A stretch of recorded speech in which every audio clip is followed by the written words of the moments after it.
dami ng... So binalik natin to yung original, no? Kasi ang gumawa nito galing aircraft mechanic yung unang gumawa. So maraming pindutan, tinanggal natin. Babalik natin siya sa original. Kaya kung mapapansin nyo, mga butas-butas.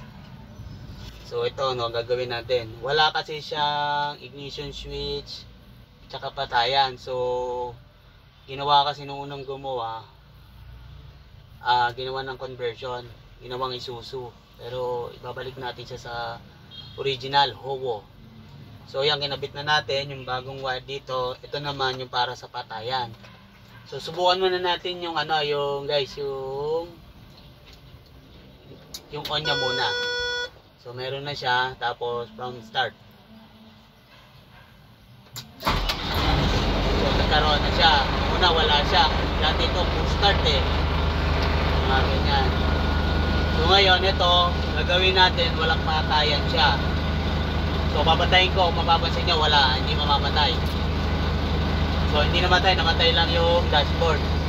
Namatay lang. So gabalik natin sa original.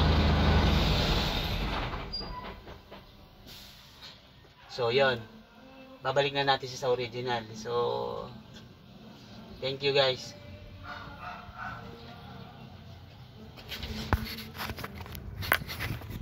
Ini stop mo na pre. Hindi pa. Okay lang.